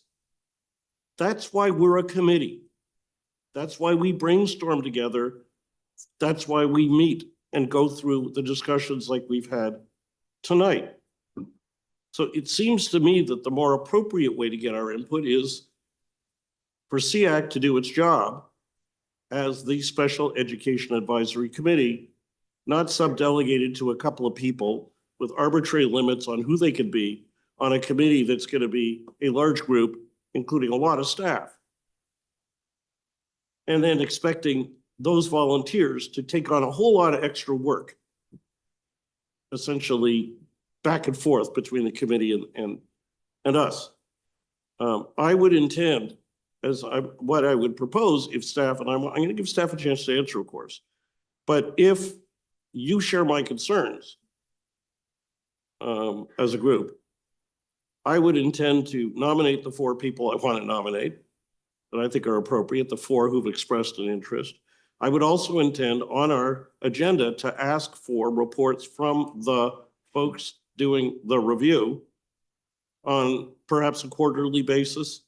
Doesn't have to be every meeting, but to give us that which we were told would be coming, which is to be consulted throughout the process. So those are my views. I know that staff will may have a different view, and I'd like them to share their views, you may decide I'm wrong. So do staff want to address it or? Thank you. I'm not contending with the power washer. Thank you for the opportunity, David, and to SEAC members. It is really very positive step that we are very excited about to be launching a special education review. It is a monumental task. If I were to say to you, please, Leo, can you design a special education review? The list of topics in your mind would immediately start to hurt your brain because of the many directions that we could go. We not only have said that we're going to be initiating the first ever special education review, I think it's the first ever in TDSB. We are committing to making it iterative, meaning that because the topics are so vast and deep and broad, we need to step out, elevate the experiences and the wisdom of our students and families, identify action areas, develop an implementation plan, give a year to start that plan, and go out again. And to continue that 3-year cycle so that we are able to monitor if we're making progress. The organization of a special education plan, when we set our sights to engage in this deep work, we knew we needed to lean on individuals with specializations. Dr. Jillian Perrick is helping to guide our work. Jillian has actually led special education reviews in a number of our neighboring boards. So we're excited to be hearing about the effective practices. Part of having a strong review requires a team, what we're calling the consultation team, to help make the organizational decisions about timing, about lists of individuals, organizations with whom to consult. At the heart of that team are certainly staff and SEAC representatives to help guide. We have a parent representative. We have a student with lived experience also being nominated. How does one student represent 240,000 writ large or 40,000 with special education needs? That person is not going to be representing 40,000 children with disabilities and special education needs. They're going to be bringing their best advice to the team, to the organizational team. The mandate for SEAC is advisory, and you are a very, very special committee to us. I want to reassure everyone at this table and online that we will be coming, staff will be coming to this group, this entire group, with the progress of the review and seeking the advice of the whole. The 2 members who would be formal members of the consultation team, because SEAC is constituted as having 2 unique bodies of representation, associations and community representatives, we've asked and invited a representative from both of those parties to come onto the table.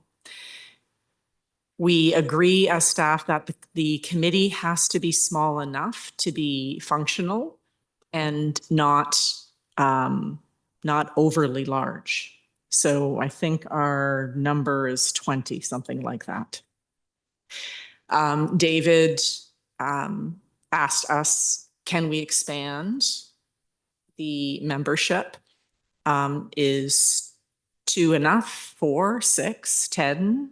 how many SEAC members.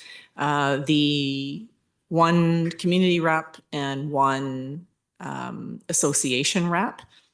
Yes, we're asking you to be representing those who are not at the table, but not with specialized knowledge, because we're coming back to this important committee repeatedly. Again, it is bringing forth best advice.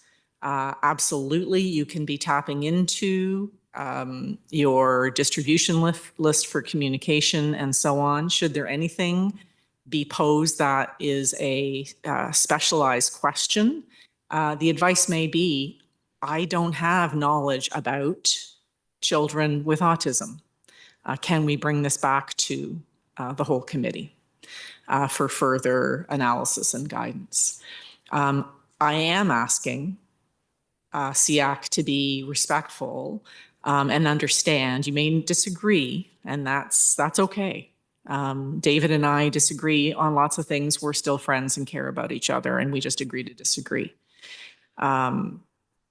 This is our organizational structure that we've given a lot of time to be thinking about. We want to get this going. And so you might be dissatisfied that there are only 2 representatives on the consultation team. I'm trying to really provide reassurance that SEAC as a whole committee will help to guide this through time. So respectfully, staff are reinforcing the membership of 2, and we believe that representatives from the both committee members, either an association or a community rep, be represented.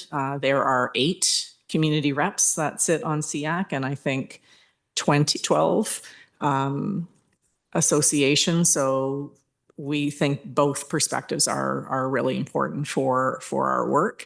And we'll support those individuals in reporting back. At the ready, staff will be speaking prominently about the progress. So regrettably, David, on the floor, I do say I have to agree to disagree. And I hope that, well, I know we'll continue to be fast friends, but at least I hope the explanation sufficed for you this evening. Thank you. Thank you. I'm going to ask others if they have views, but I'm just going to briefly respond. That it's a big project does not answer this question. That, of course, it's big, yet that is complicated. It doesn't answer any of these concerns. That we would be assured that we will have input later does not excite me, because so far key decisions were made exactly in the opposite way. If I may, David, excuse me, the organization of the review, again, we're leaning on Jillian's expertise a great deal. The entire review seeks to elevate voice, right? We're going to be having focus groups. We're going to be having surveys. We're going to be hearing more from our families and students than really we ever have before about experiences and outcomes. So. No, I don't disagree with you. I'm just going on the representation to us that SEAC would be involved throughout the process. And I'm simply saying we weren't. And with respect to the idea that the artificial and arbitrary delineation of not who's the most, who would we think is the best lineup or how many do we need, I'm happy to say 3. So saying 2, 3, 4, 5, 6, 8, 10 is not an answer when we're not saying slippery slope, and then we'll come back and say 5, and then we'll say 6. I'm concerned that the defense is, forgive me, and we're friends, is to me a bureaucratic defense. Oh, there are 2 kinds of members of SEAC, so we want 1 of each. Guess what? There are 3 kinds of members because there's also 3 trustees. So even if we are going to be formalistic and technical and bureaucratic, it's not even accurate.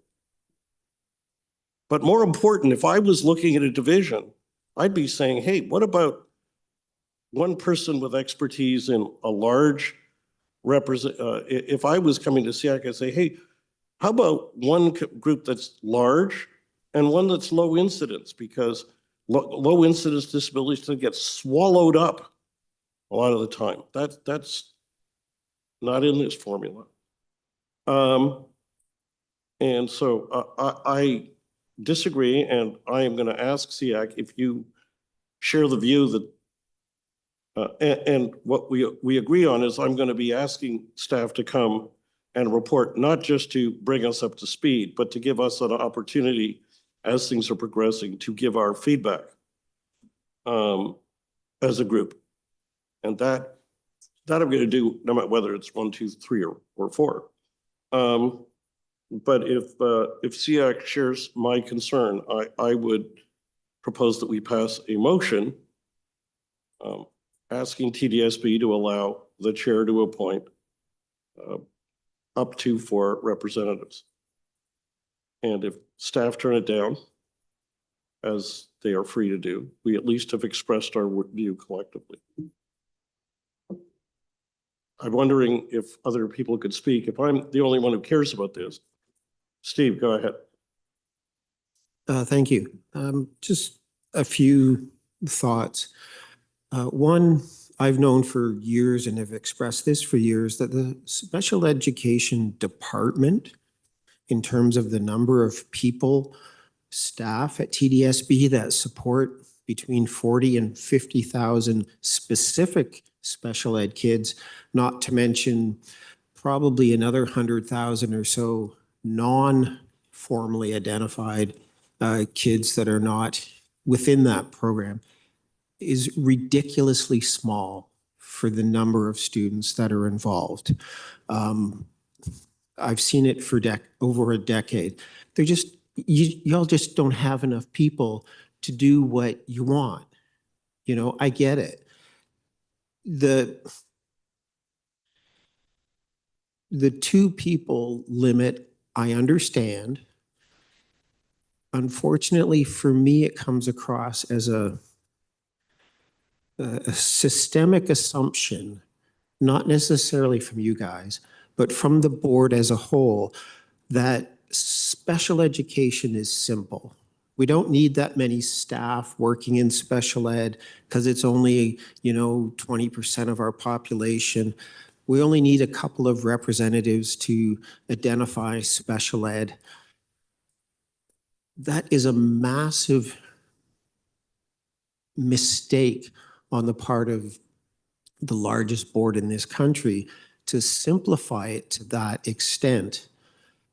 There should be way more people involved in it than there are, but that's what it is. I also want to mention that association reps are also, in a large way, community representatives. Given that the number will be staying at 2, I think it is fair for SEAC to decide who those 2 are and not staff. If we decide that there are 2 people on this committee that best represent the views of this committee, whether they are community reps or not, because of the diversity of knowledge they have, I think that should be our call, not necessarily yours, respectfully. Just by way of example, I know Leo deals with a lot of different people. Nora deals with a lot of different people. My experience is with epilepsy, so it's not a common thing, but almost every person that has seizures, that has challenges in school, has a let me forget that word, has multiple exceptionalities. Yeah. Epilepsy is not an exceptionality, but the associated learning disabilities are. And those learning disabilities are incredibly complex. They're way more complex than just a kid with a learning disability. I guess my last question is, who are, if you know, the members of the committee overall, like there's 2 from SEAC, who else is involved? I think that would be great to have a sense of. Thank you. Who are the others on the committee? And I see we're getting close to 9 o'clock. I've got 4 other speakers. Louise, after you answer, I'm going to ask them if they could each do a kind of 90 seconds, if they can. And then we're going to decide and go to the staff report. Thank you.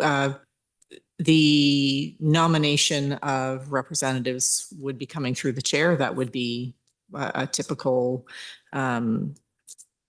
expectation from us.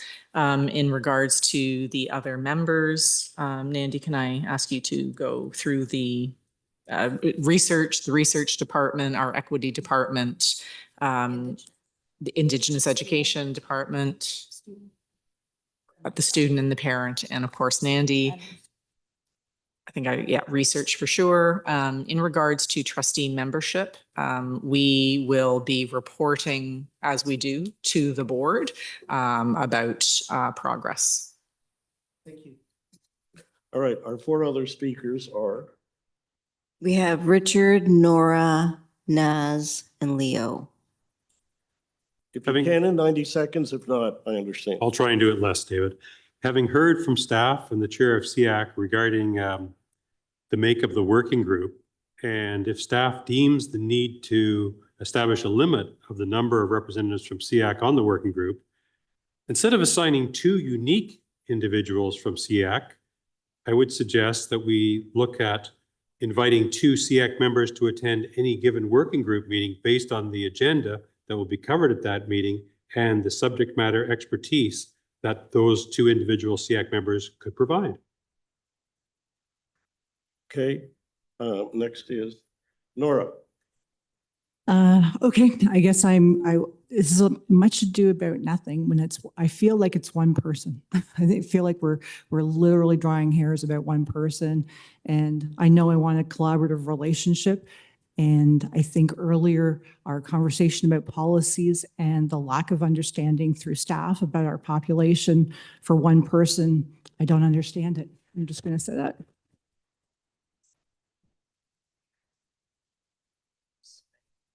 Oh, okay, thank you. Next is? Next we have Naz. Naz. Yeah, thank you. So we're grateful that the TDSB is giving SEAC members the opportunity to participate. I think that's really important, but I do echo the sentiment that David's expressing, especially for children who have rare disabilities. It's going to be very challenging to provide feedback if there's 1 or 2 members appointed only. I have a question. What's the process of this committee with TDSB and SEAC members? Are there meetings quarterly and are questions asked on the spot from the representatives? Or are they able to come back to this table, discuss, and then provide feedback? Because that would allow us all to participate. Thank you. It will be iterative, and imagine if a theme is emerging in regards to students with complex needs or students who are blind and have low vision. And the committee as a whole feels that there is a unique focus group that needs to emerge. That would be a collective conversation, and we would structure an outreach for perhaps a unique community and be accessing the whole of SEAC when that made imminent sense, and it was a wise thing to do, and we needed your expertise and advice. So all of those considerations are possible. Thank you. Right, anyone else? Yeah, Leo. Leo. I'll be very brief because we're almost out of time. But I just want to say that Regulation 46497 mandates representation of diverse views on SEAC. True, not on reviews, but the spirit of the regulation is clear. Decisions about special education must include diverse perspectives from multiple stakeholders, not only a few. The reason that the Regulation 464 is in place is exactly because of this. It will impact thousands of students with disabilities, yet you are limiting input from the very people who understand their needs best. Thanks. All right, Can I get a bit of a view of the committee?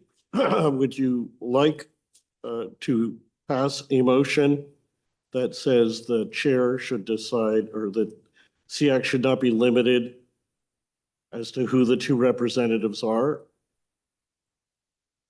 that will serve on this?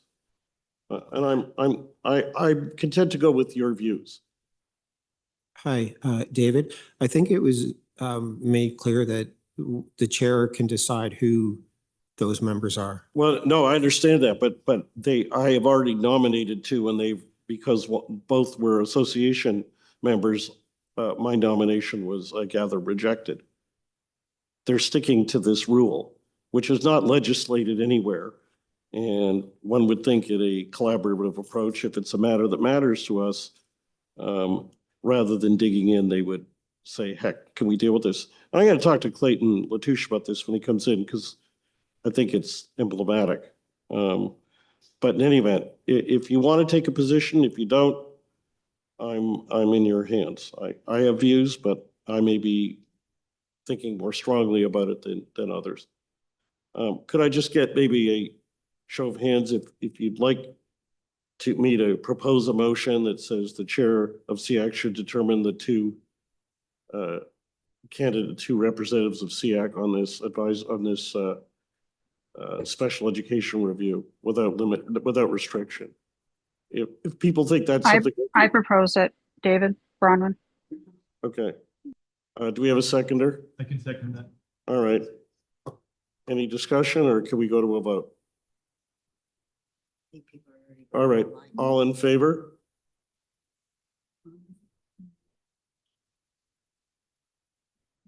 Opposed, if any? Leanne, tell me when you know. Yeah, that was too fast for me. I need to count hands in the room, first of all, please. You supporting the motion?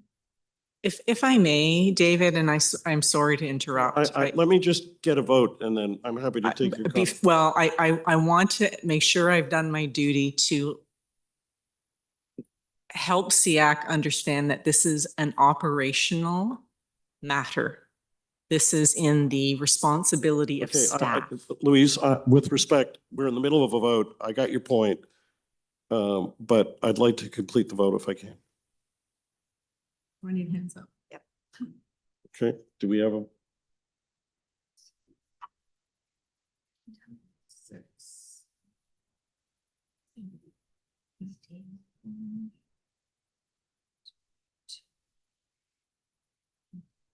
So I need 13. I have 11 right now.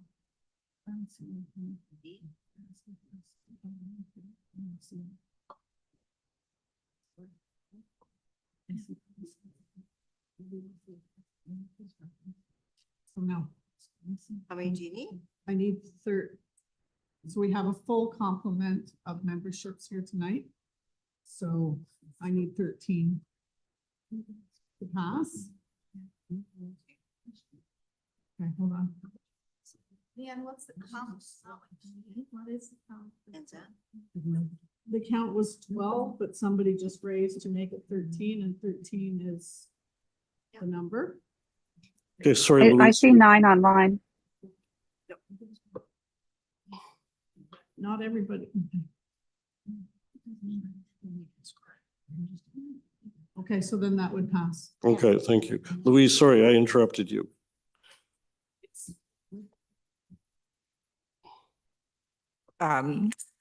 Well, the motion passed, so I think the motion is for staff to consider enlarging the representation from 2, or is your intention to go to the board?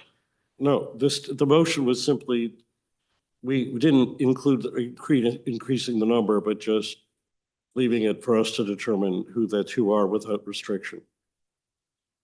Oh, I think I misunderstood. I apologize. I thought I had underscored that was. I tried to find kind of a middle ground because there were 2 issues, who they are and how many. And I just, the motion that was proposed was who they are. We'll talk about this after. Whether or not we're going to the board, I can't tell you at this point. But I'll talk to you after. I'm happy to. With respect to the meeting, we are at 9. Nandy, I'm going to extend the meeting for your leadership report and ask if there's any critical association reports or trustee reports. How long would you like me to extend the meeting for so you could get your leadership report in?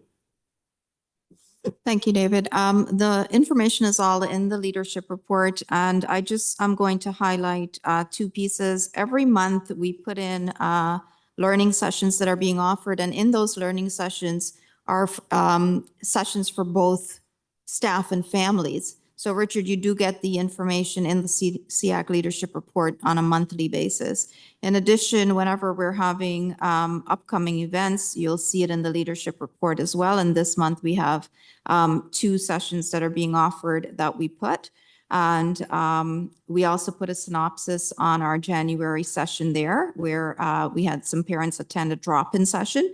So we have more formal sessions, which are 3 sessions per year on different topics. And then we have drop-in sessions as well, where families can just come in and ask about anything they'd like, navigating systems, navigating supports and programs, and so on. So you do get an update monthly on those pieces, and they're posted on our websites, and they go through TDSB Connects. And we also ask principals to share in their monthly communications with families. We also put an update on the ministry funding we received specifically for students with developmental disabilities in there, as well as some work that we are doing to build capacity of staff in the areas of supporting student learning using devices and assistive technology. Every year around this time, I provide projected enrollment for the upcoming school year, and that information is provided there to you. And as you can see there, we are projecting a decrease in enrollment for some of the grades. It's actually quite comprehensive in terms of by division, so kindergarten, primary, junior intermediate, and then total elementary. And we have the same for secondary. And you'll see that TDSB is projecting a declining enrollment for the 2025-2026 school year. We're also highlighting that February is Inclusive Education Month, and White Cane Week was from February 2nd to 8th. Thank you. Great. Any questions, can you email them in to Leanne? If you want to sign up to be on the action plan working group, please email Leanne tonight if you can, or tomorrow morning. Leanne, is tomorrow morning okay? Yeah. And any urgent trustee or association reports, because I'm broken my record and we're 8 minutes over. I'm humiliated. No, we're good. I just wanted to convey a thank you, David, for attending the Trustees Public Education Symposium last weekend. I got a lot of great feedback. Oh, well, thank you. It was a lot of fun. All right. Motion to adjourn. Richard, seconder, all in favor? I'm not even looking. We're adjourned. And just a note, this was a good discussion on which we could disagree without being disagreeable. And we're going to keep it that way. That's fantastic. Thank you all very much, and see you next month.